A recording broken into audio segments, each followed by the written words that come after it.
Okay, fine. So we'll start with a quick recap of what we have done in a previous class. In a previous class, we have done that the peninsular plateau. What is a peninsular plateau? It is a tableland composed of the old crystalline, igneous, and metamorphic rock. Clear? Then it is formed due to the breaking and drifting of the Gondwana land, and thus making it a part of oldest land masses. Then the two major divisions of peninsular plateau we have seen. It is the Central Highlands and Deccan Plateau. In Central Highlands, we have seen that the part of peninsular plateau lying to the north of Narmada River, covering a major area of Malwa Plateau, and that is known as Central Highlands. Then these highlands are drained by the rivers, namely Chambal, the Sindh, the Betwa, and Kane. Then next we have seen in this same that the eastward extension of this plateau are locally known as the Bundelkhand and Baghelkhand. The Chota Nagpur plateau marks the further eastward extension and drained by Damodar river. Then we have seen the second division of this peninsular plateau as Deccan Plateau. And what is Deccan Plateau? It is a triangular landmass that lies to the south of river Narmada. The Satpura range is in the north, while the Mahadev, the Kaimur Hills, and the Makail range form its eastward extension. Now, northeast extension of the Deccan Plateau is known as Meghalaya, Karbi Anglong Plateau, and North Chachar Hills. So this is the northeast extension of Deccan Plateau. Further, we have seen that three important hill ranges from west to east in Deccan Plateau are Garo, Khasi, and Jaintia Hills. The western and eastern Ghats mark the western and the eastern edges of Deccan Plateau respectively. That in the western part, western Ghats are there, and in eastern parts, eastern Ghats are there. The highest peak of western Ghats is Anaimudi, and that is 2,695 meters. So the highest peak in western Ghat is Anaimudi. Next, the highest peak of Eastern Ghats is Mahendragiri, and the height is 1,501 meters. Next, we have seen that the Western Ghats cause orographic rain by facing the rain-bearing moist winds to raise along the western slopes of Ghats. And the famous hill stations of Western Ghats are Udgamandalam, popularly known as Uti, and Kodaikanal. So these are the famous or important hill stations in Western Ghats. Next, we have also seen about the black soil, that is Deccan Trap. The black soil area of peninsular plateau is known as Deccan Trap. Then this is of volcanic origin. Hence, the rocks are igneous. These rocks have broken down over a period of time to form black soil. Clear? Then we have seen the Aravalli Hills of the western and northwestern margins of peninsular plateau. These hills appeared as broken hills as they got highly eroded. So that's all we have done for the this peninsular plateau. Then now we come to a next topic, that is the Indian desert. For Indian desert, wait a second.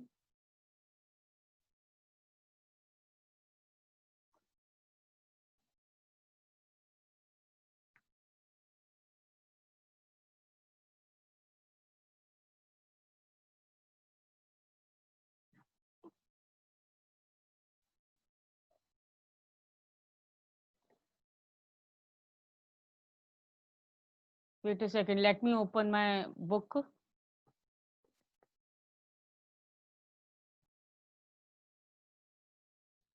Okay, now Now the Indian desert.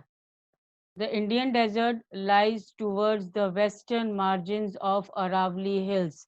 That means where, the location of where is the location of Indian desert? It lies towards the western margins of Aravalli Hills, and it is undulating sandy plain covered with sand dunes.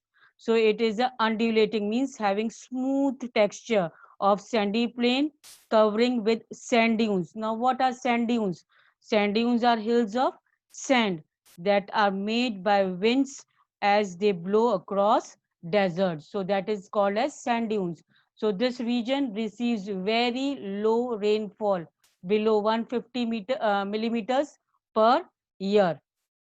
Then it has arid climate with low vegetation cover. Arid climate means hot and dry climate is there in this Indian desert. Streams appear during the rainy season. During the rainy season, often there are streams of water.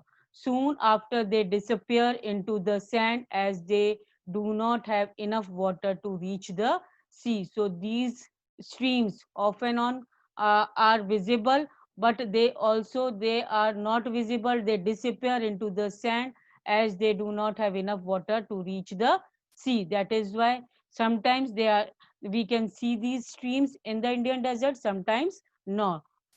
And then next, Luni is the only large river in this region. So in this Indian desert, only one important river, that is Luni, we can see there. Now the Barchans. Now what are Barchans? They are crescent shaped dunes. They are also dunes only, sand dunes only, but they are type of means shape is of crescent. Cover large areas, but longitudinal dunes became more prominent near the Indo-Pakistan boundary. That means Barchans shaped dunes cover larger areas, but dunes means large dunes lying parallel to the wind direction become more prominent. More prominent means are more famous near the Indo-Pakistan boundary. Now next, if you visit Jaisalmer, you may go to see this group of Barchans. So in India, here in Jaisalmer, you can see these group of Barchans, these crescent shape sand dunes. It is a type of shape, beta, crescent shape, like full moon, crescent moon is there, the same way, crescent shape. Then the coastal plains. Coming to the next topic, the coastal plains.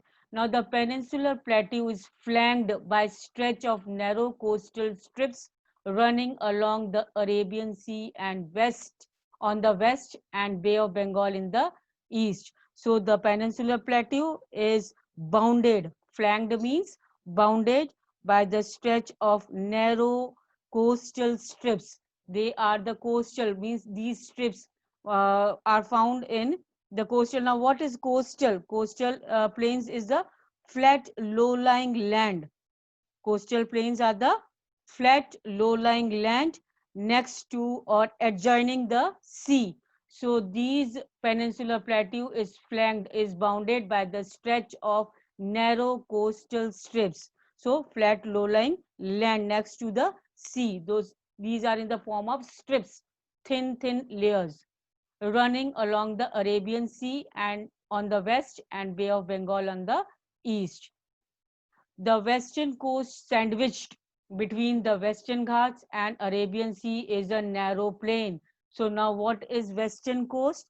It is between the Western Ghats and Arabian Sea. It is a narrow plain, thin plain, narrow plain between Western Ghats and Arabian Sea. That is why the means the location is given that it is a type of sandwich. Sandwich, how the sandwich is between two breads, between the two breads, the uh, vegetables or all the things are kept. The same way it is. Western coast is in the same position that between the Western Ghats and Arabian Sea, it is a type of sandwich there. So it consists of three sections. Now this consists of western coast consists of three sections. That is, the northern part of coast is called as Konkan, and this Konkan is popularly known as Mumbai, Goa. So Konkan area is called as Mumbai, Goa area. The central stretch is called as Kannad Plain, while the southern stretch is referred to as Malabar Coast. So these consist of these three sections: northern part called as Konkan, central part called as Kannad, and southern part as Malabar Coast. Clear this much, everybody? Next, the the plain along the Bengal are wide and level. The plain along the Bay of Bengal are wide and level. They are leveled, not rough or uneven. And it is referred to as Northern Sircar. Northern Sircar. Now these plains along with Bay of Bengal are very wide and they are leveled. And in the northern part, it is referred to as Northern Sircar, same northern part, Northern Sircar, while the southern part is known as Coromandel Coast. So northern part of Bay of Bengal is called as Northern Sircar, while the southern part is called as Coromandel Coast. Large rivers such as Mahanadi, Godavari and Krishna and the Kaveri have formed extensive delta on this coast. So this uh, we can say that large rivers like Mahanadi and Godavari and Krishna and Kaveri had farmed extensive delta. Farm extensive delta means I have already given you the meaning of delta. If you remember that it is a triangular shaped alluvium landmass. It is a triangular extension. Extension means extending towards particular area. Extension, extending. Clear? So the large rivers such as Mahanadi, Godavari and Krishna Kaveri had formed extensive delta. Extensive means it is extended delta, very large delta, that is triangular shaped alluvium landmass formed by the river at its mouth. Clear? That is called as delta. So Lake Chilika is an important feature along the eastern coast. Another important feature of eastern coast is Lake Chilika. Now the Lake Chilika is the largest saltwater lake in India. Which is the largest saltwater lake in India? Chilika Lake. And it lies in the state of Orissa to the south of Mahanadi Delta. This is the location of Chilika Lake, that it is in the state of Orissa and to the south of Mahanadi Delta. Am I clear, Naresh? Okay, now we come to the next topic, the islands. Now, what is an island? Okay, fine.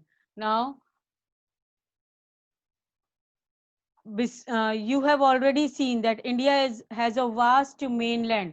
You have already seen that India has a vast mainland. Beside this, the country has also two groups of island. Beside these vast land, it has also two groups of islands.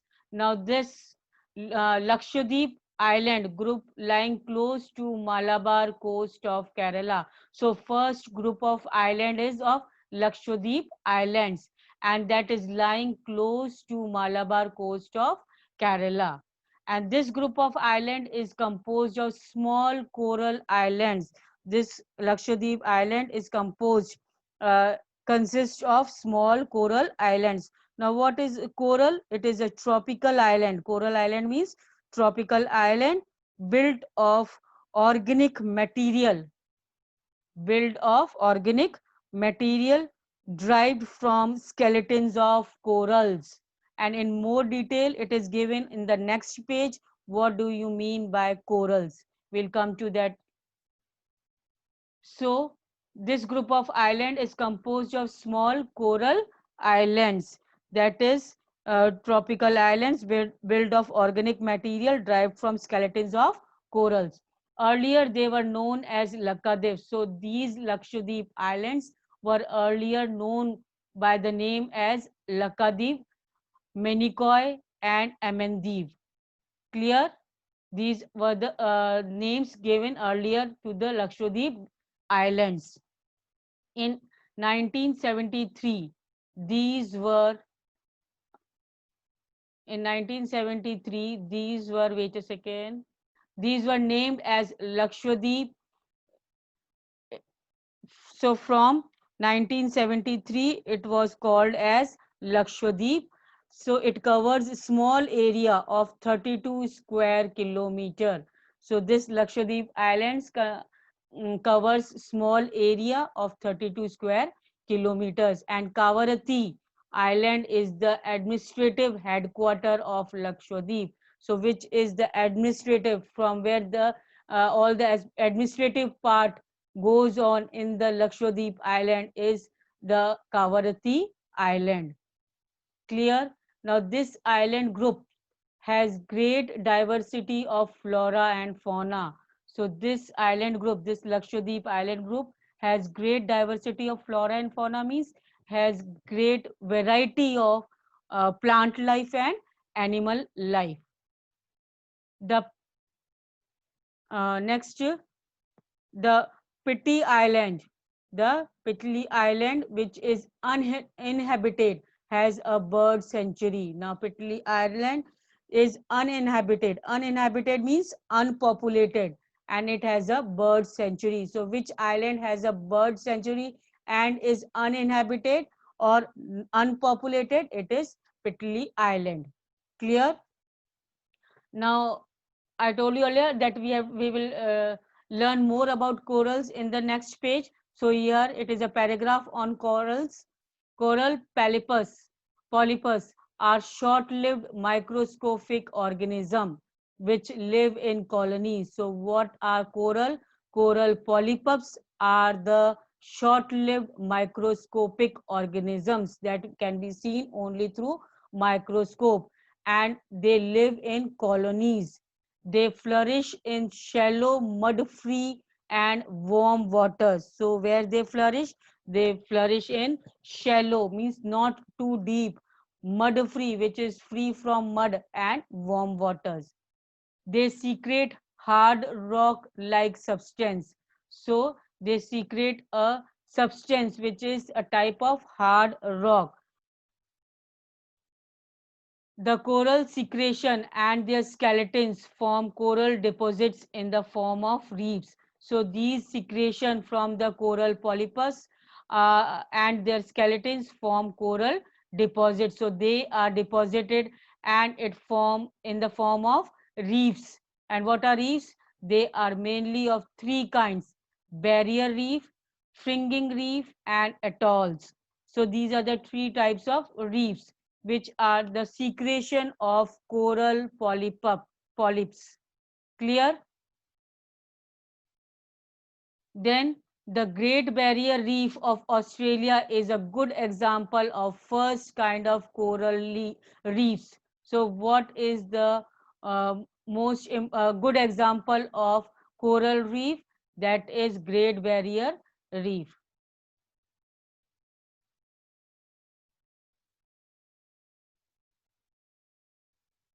It reef is a secretion by coral polyps. The coral secretion and their skeletons from coral deposits in the form of reefs. So whatever the secretion is there from coral polyps, whatever thing is secreted out, that is the waste material taken out by the coral polyps, it is in the form of hard rock substance, and when they get deposited at one place, it forms in a it is called as reef. Am I clear? Okay then. Now, atolls are circular or horseshoe shaped coral reefs. Now, atoll is a circular or horseshoe shaped coral reefs.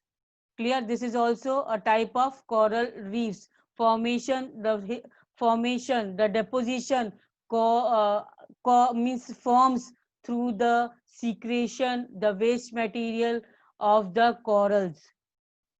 Clear?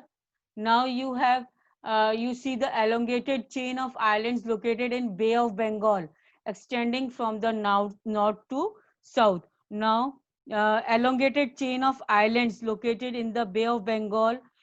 Elongated means long and lengthy chain of islands, and that is located in Bay of Bengal, extending from north to south, and they are called as Andaman and Nicobar Islands. Clear? Okay, they are bigger in size and are more numerous and scattered. So their size is very big and they are many in number, and plus scattered here and there. Scattered means they are dispersed, not all together bounded as one, but they are in dispersed, they are scattered. Clear? Dispersed position. The entire group of island is divided into two broad categories. Now, the entire group of islands, that is Andaman and Nicobar Island, is divided into two broad categories, that is the Andaman in the north and the Nicobar in the south. It is believed that these islands are an elevated portion of submarine mountains. That is, it is believed, it is thought that these islands are the elevated portion. Elevated portion means they are uh, raised portion which is under the sea. Clear? That is also called as undersea mountain. So these Andaman in the north and Nicobar in the south.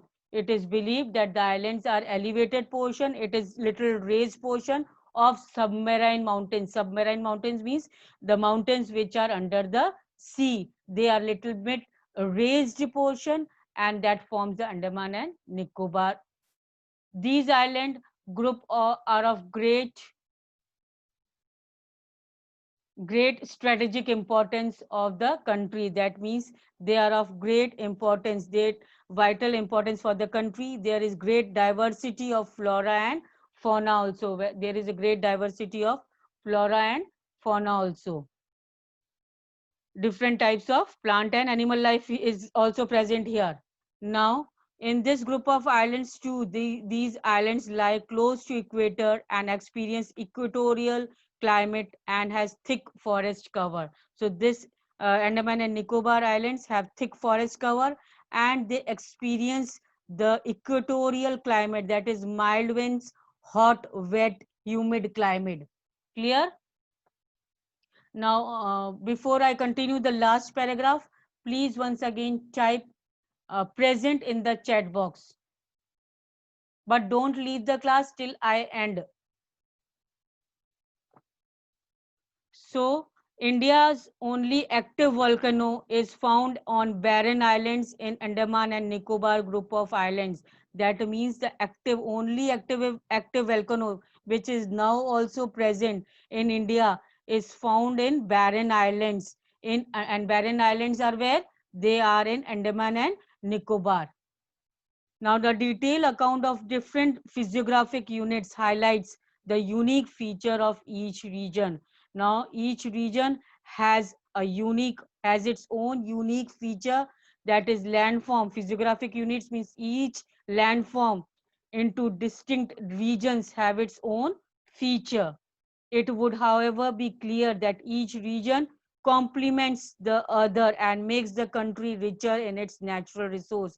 That means each region complements. Complements means adds. That is, none of these regions can exist without the other. Therefore, there is geographical unity between these different regions. That is why we can say that they complement each other and makes the country richer in its natural resources.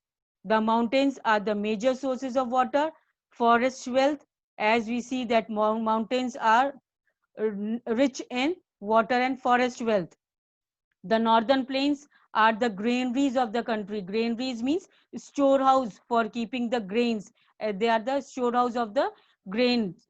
They provide the base for early civilization, means early civilization started from here only, northern plains. The plateau is a storehouse of minerals. In plateaus we find uh, many minerals, many types of minerals, which has played a crucial role, that is important, significant role in industrialization of the country. So these plateau are the storehouse of minerals and has played an important role, significant role in industrialization of the country. The coastal region and island group provide sites for fishing and port activities. That means the coastal plains, the coastal regions and island groups, they provide fishing activities or port activities for the people. Thus, the diverse physical features of the land having immense future possibilities of development. So these diverse physical features, these different physical features of land have much future possibilities of development due to these various vital different types of physical features or land masses, landforms. It is possible of development for the country in future also. So I think it is clear, the lesson is clear. Assignment questions will be sent to you in our group, 9th D group. And this today's whatever I had taught you, the recall as well as today's part of the lesson, it will be uploaded on means I will give you the link and it will be uploaded over there, clear, on the portal. Now before leaving, please type present, those who have not typed, for once again the attendance.